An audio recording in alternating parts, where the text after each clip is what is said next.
Puisque tout Paris, paraît-il, brûle d'impatience de savoir ce qu'il en est de ce livre qui sort comme un fait exprès au moment même où je me retrouve en résidence à Québec, je prends l'initiative d'en dire un mot.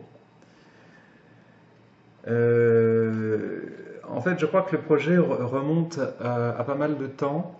Un été, j'étais à la montagne et je faisais des dessins, des croquis tout à fait ordinaires, comme je fais souvent, des croquis d'observation. Et donc, en l'occurrence, la montagne. C'était dans les Hautes-Alpes. Oui, dans les Hautes-Alpes, où je vais, où je me rends tous les étés. L'été, c'est formidable, la montagne, n'est-ce pas? Donc, eh bien, je faisais des petits croquis sans prétention. Et le soir, considérant ces croquis, j'entendais bien des voix s'élever en moi, des voix doutant sur la valeur de ces croquis assez ordinaires.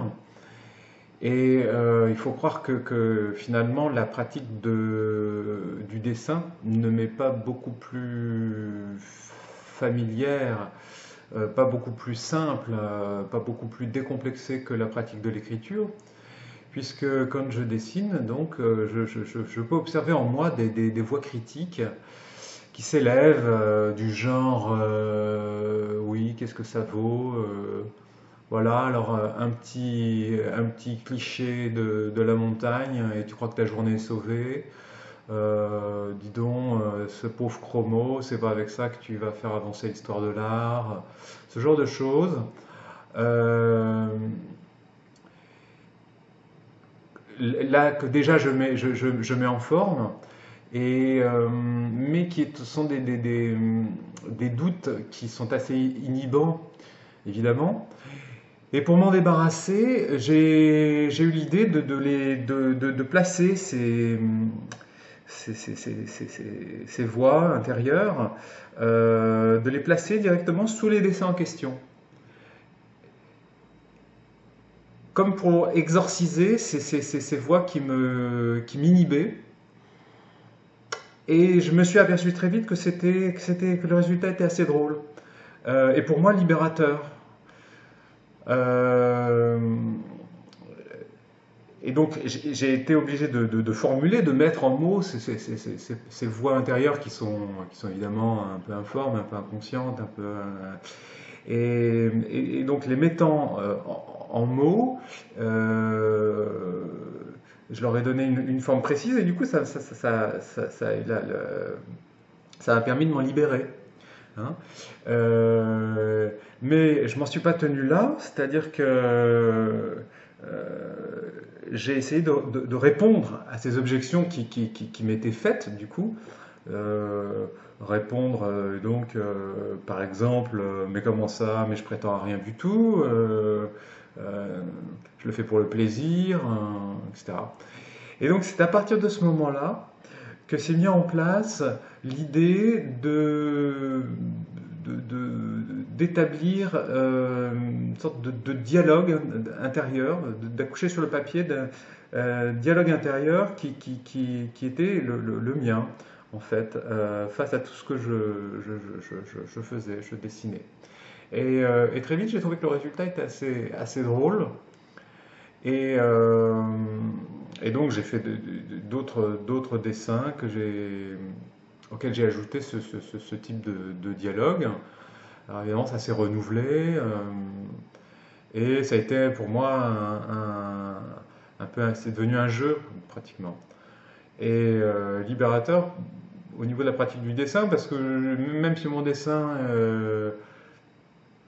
était foireux, il pouvait être rattrapé par la drôlerie de ce dialogue en fait. Et je crois que c'est comme ça qu'est né, qu'est né que sont nés ces deux personnages, ces deux figures de Oreille Rouge et son maître. Très vite, voilà, c'est ça, très vite, j'ai eu cette phrase, mon assistant a les oreilles rouges parce que je lui tire sans arrêt, il ne comprend rien à ce qui flotte dans ma tête. Donc il y avait là une instance comme supérieur, un maître, qui, lui, ou un maître ou un surmoi, qui juge la validité de ce que j'essayais d'esquisser.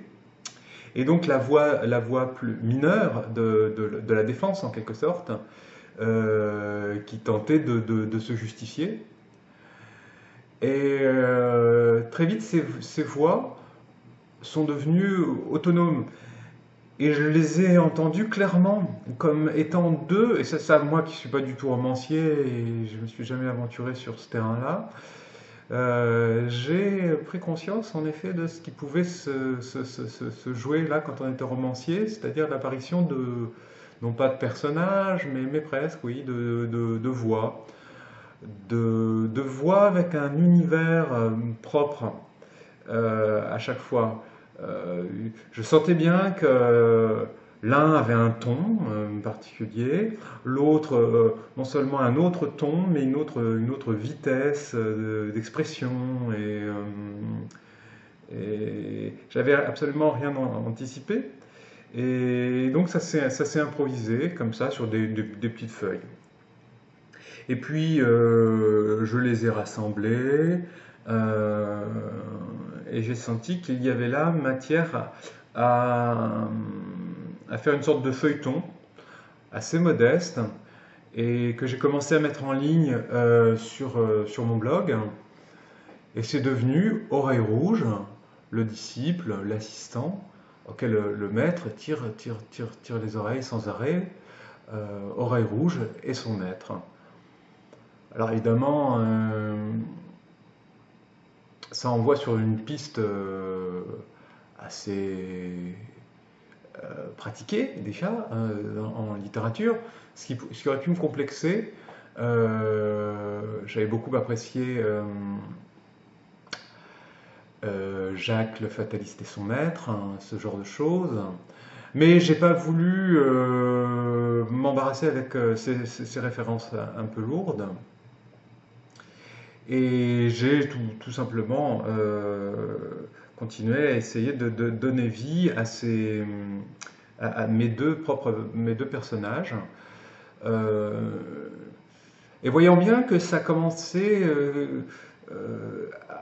à établir une sorte de légère schizophrénie, ou à mettre en lumière peut-être une schizophrénie qui était en jeu en moi.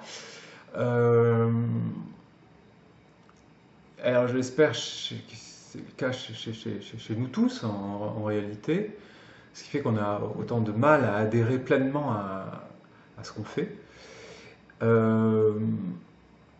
Et donc y avait-il moyen de concilier ces deux instances-là? Et ben, c'est tout l'enjeu du livre. Il se trouve que c'est pas théorique du tout, que ces deux personnages sont des personnages, existent dans le livre, ils sont vraiment autonomes hein, par rapport au dessin, parce que les dessins ne sont pas systématiques, à la différence de mes autres livres. Ils apparaissent occasionnellement, il y a des pages de texte complètes qui peuvent se suivre, et les dessins ne sont pas toujours nécessaires. Et donc on suit ces deux personnages au quotidien.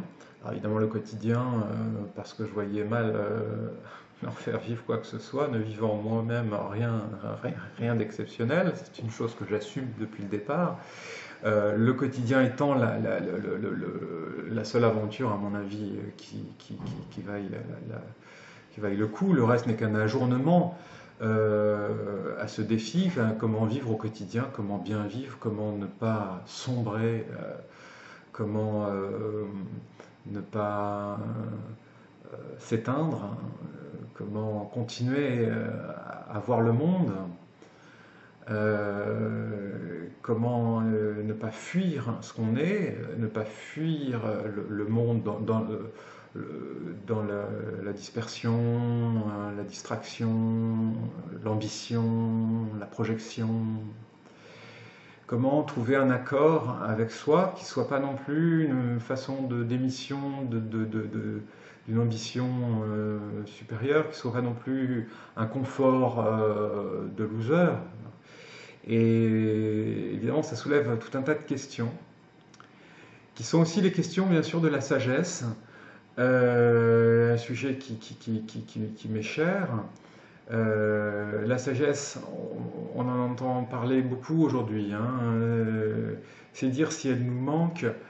Bon, on entend peut-être moins parler de sagesse en réalité que d'art de vivre, de bien vivre, de se réconcilier avec soi-même. Il y a toutes sortes de livres qui se créent, qui sont comme des recettes.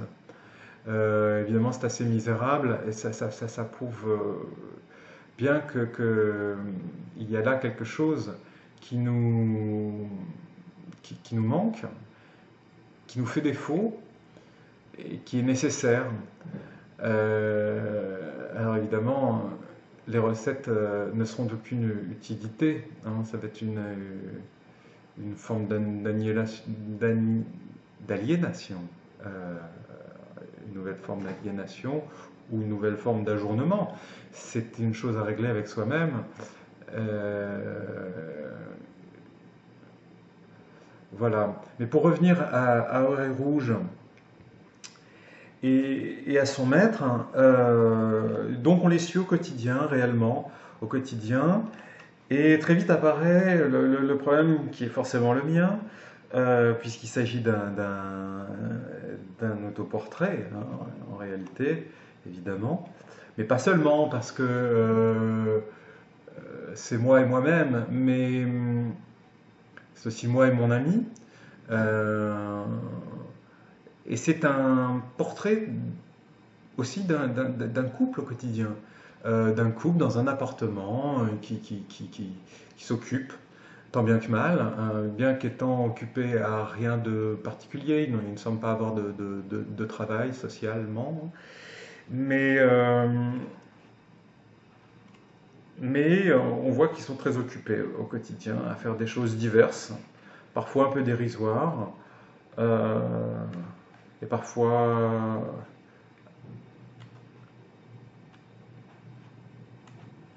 un peu plus que ça. Alors évidemment, vivant à deux dans un espace réduit, il est question d'un appartement. Imaginez que ce n'est pas une grande demeure.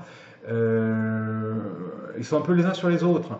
Alors, comme tout couple, évidemment, cette promiscuité est source d'une part de tendresse, de complicité. Ça n'en manque pas, mais très vite ça tourne au vinaigre, hein, pour un oui ou pour un rien plutôt. Et c'est ça qui est assez drôle, c'est j'avais pas pour objectif de me lancer là-dedans, mais voir en effet comment ça part, quoi, les scènes, toute la mauvaise foi des couples, qui peuvent être des couples d'amis ou des couples. Et comment dire, tout ce qui se passe là-dedans, quoi. C'est cette complexité, et puis le retournement constant de l'humeur, l'agressivité qui se retourne en affection profonde, ou l'agressivité qui n'est que l'expression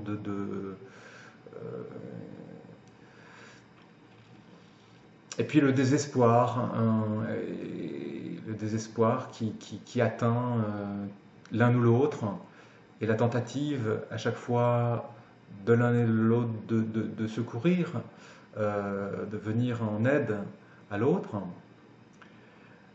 Et donc il y a cette dimension universelle, hein, du couple. Et puis sur le plan plus anecdotique, il y a aussi la question des finances, hein. Alors ça revient comme un leitmotiv. Les caisses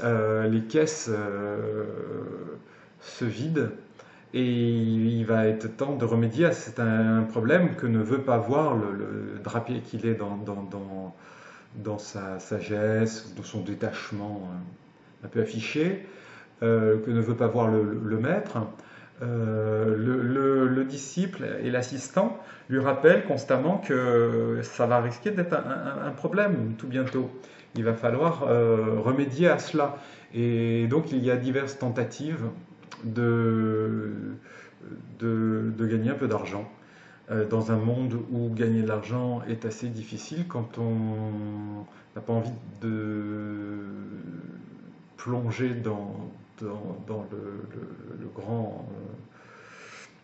le grand machin socio-professionnel et que l'on souhaite plutôt vivre en poète, ce qui semble quand même légitime, en poète ou en contemplatif.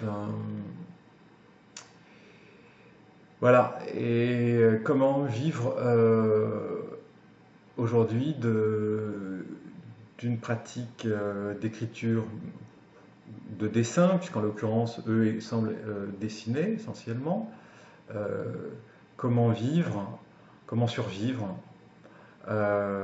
sans travailler, ou en travaillant pour soi, mais c'est idiot de dire ça, parce que ils travaillent pas pour eux, ils travaillent pour eux, ils travaillent pour être, ils travaillent par amour des choses. Enfin, leur dessin prouve que leur intérêt, c'est pas leur nombril, leur intérêt, ce qui attire leur regard, c'est le monde.